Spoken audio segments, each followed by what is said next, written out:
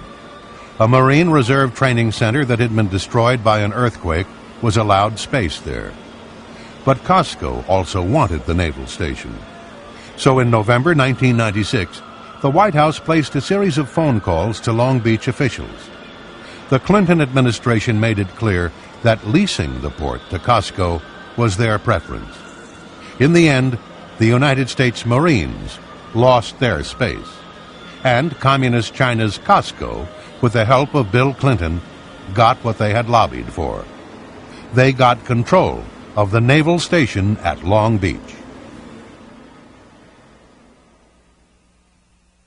Johnny Chung is a Taiwanese businessman, lives in Southern California. Probably a little bit better than some of the rest of this crowd that shows up in this little drama, we think, marginally better. He was trying to promote his business interests, and he was pretty honest about how he saw things. For example, he's famous for saying that the White House is just like a turnstile in a subway. You have to put coins in to pass the gate. And he put a lot of coins in, something in the order of several hundred thousands of dollars. In fact, he dropped a $50,000 check on the First Lady's chief of staff one time when he was visiting. Depending on what records you used, he went in and out of the White House 50 to 60 times, something like that. And the question then is, where did the money come from that he was donating to the Democratic National Committee? And we believe that a lot of the money he was donating came from Chinese military intelligence sources. Johnny Chung went to Hillary Clinton with a number of requests for Chinese officials. A meeting with President Clinton, a tour of the White House, lunch at the White House, a photo opportunity with the First Lady, an invitation to attend the President's radio address. Every request was granted, and on March 11, 1995, Johnny Chung, with his Communist Chinese friends, attended President Clinton's weekly radio address. It all fell into place after Chung handed a check for $50,000 made out to the DNC, the Democratic National Committee, to Hillary's chief of staff, Maggie Williams, following a March 9th photo opportunity with the First Lady.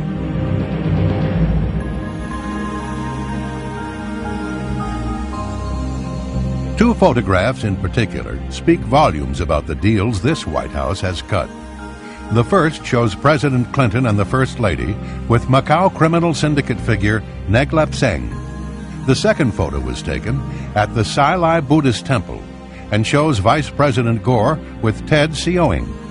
It's important to recall that both men are in the business of exploiting Asian women for prostitution.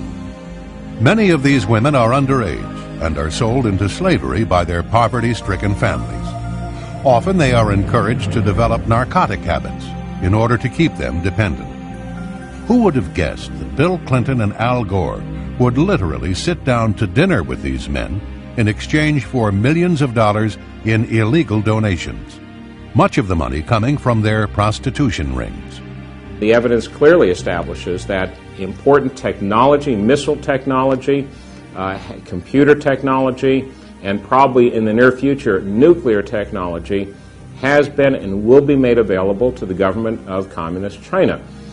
This will have, I believe, and already has begun to have very serious, devastating consequences for us and perhaps some of our allies. For example, the Communist Chinese Long March rocket, which never marched very long because it kept blowing up.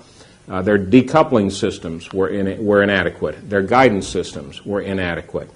So they did not pose as serious a threat as they otherwise would to the United States of America. Now, as a result of decisions by the Clinton administration to relax export controls and based on actions by certain U.S. companies who put the almighty dollar ahead of our national security and the national security of this country and our citizens, Communist China now has been able to remedy the problems with their long-range rockets, those that would be targeted at the United States or that are used to launch satellites into orbit, They now have been able to solve the decoupling problems and the guidance problems, so they pose, one, a direct danger to this country because we have enhanced the capability of the Communist Chinese government to launch successfully missiles at the United States and to place into orbit spy satellites. Moreover, that technology is now, we already know, finding its way to third countries that are adversarial to us as well, such as Iran. Thirdly, from a commercial standpoint, by virtue of our enhancing the ability of the Communist Chinese to develop more successful and reliable launch vehicles, we're undercutting our own aerospace industry. So we're hurting ourselves not only from a national security standpoint, but from a commercial standpoint as well. This poses a direct threat to the national security of the United States of America and our allies.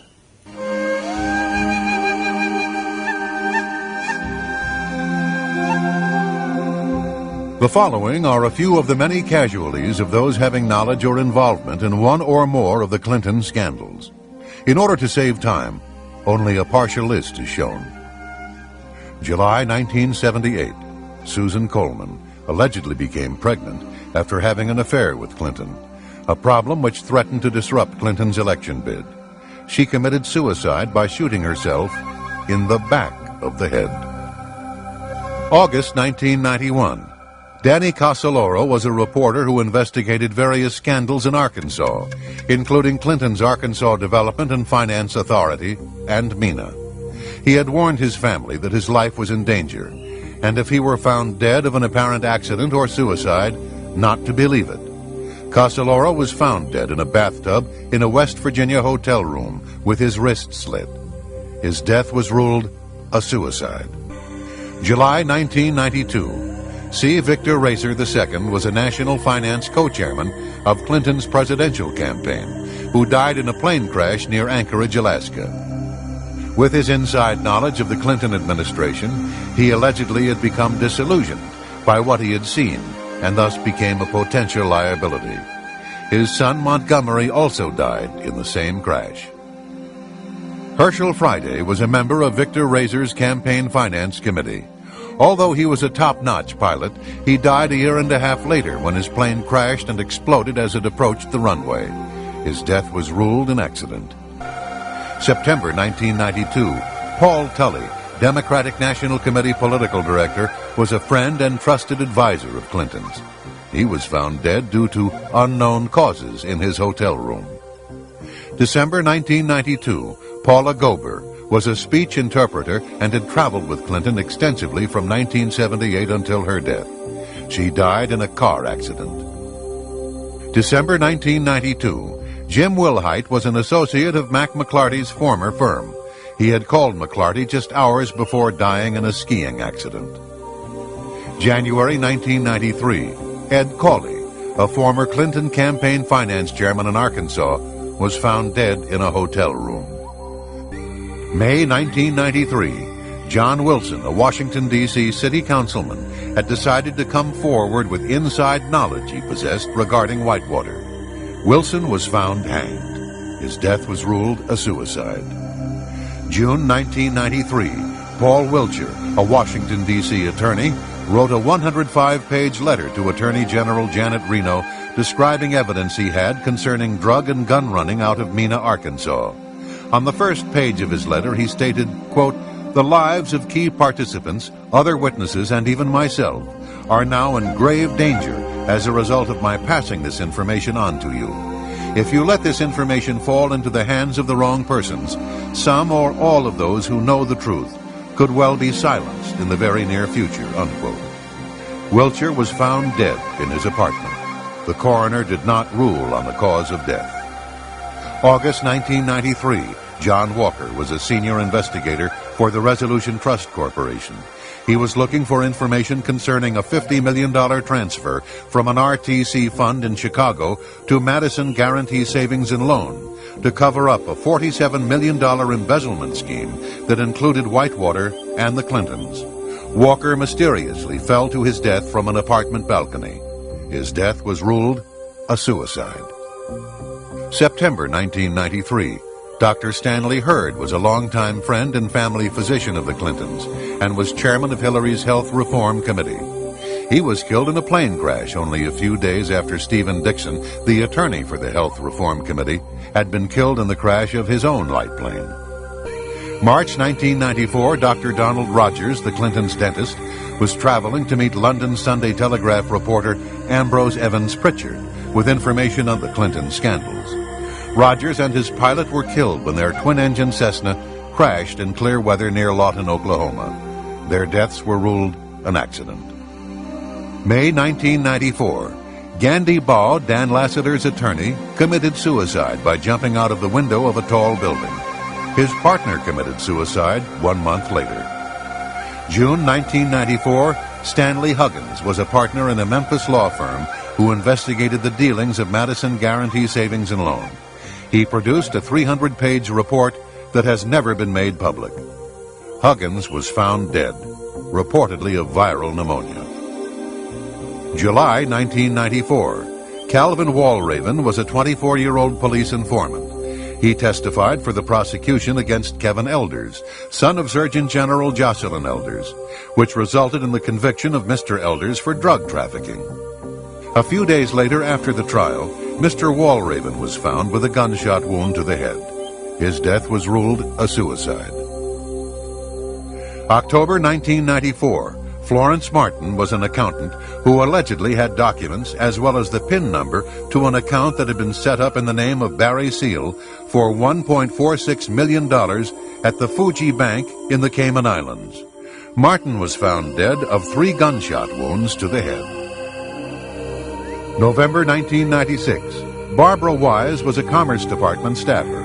She was found dead in her locked office at the Department of Commerce, partially nude and covered with bruises.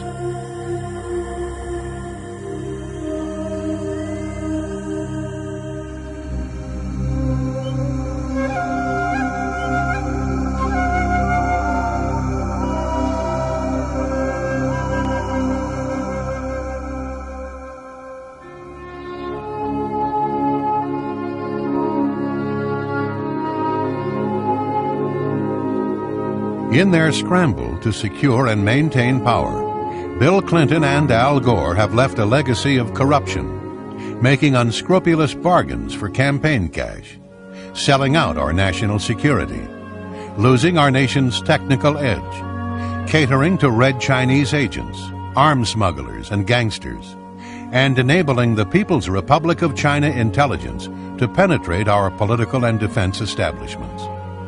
The damage they have done is deep, but there is perhaps a treatment for this cancer that has befallen this nation. Wall Street Journal contributing editor Mark Halperin described President Clinton as, quote, the most corrupt, fraudulent, and dishonest president we have ever known, unquote. His remedy? One word will do justice. One word. Impeach. Impeach now! Impeach now! Impeach now! I did not have sexual relations with that woman. Impeach now! Impeach now! The United States Constitution, Article 2, Section 4, lists the following as impeachable offenses: treason, bribery, and other high crimes and misdemeanors. Therefore, on December 19, 1998, the United States House of Representatives voted on articles of impeachment against William Jefferson Clinton. He was found guilty of providing perjurious, false, and misleading testimony to the grand jury, and he prevented, obstructed, and impeded the administration of justice. Secretary, by direction of the House of Representatives and pursuant to House Resolution 614, I hereby deliver these articles of impeachment. Would you hold this? Hear ye, hear ye, hear ye.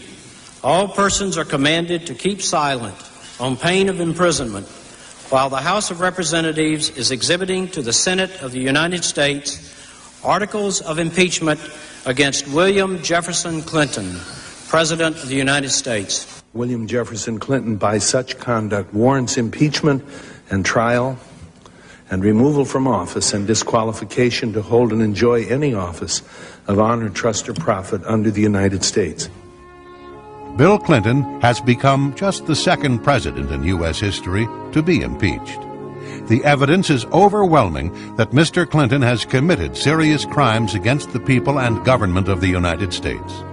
Crimes such as accepting bribes from such shady figures as the Red Chinese military, organized crime kingpins, and internationally wanted thieves in exchange for U.S. governmental support for their schemes. Obstructing justice by withholding key evidence, encouraging others to lie under oath, and arranging for others to receive payoffs in exchange for their silence. Aiding foreign powers considered to be enemies of the United States by giving them access to top-secret information, restricted military armaments, and a safe haven on U.S. soil, all in exchange for large campaign contributions.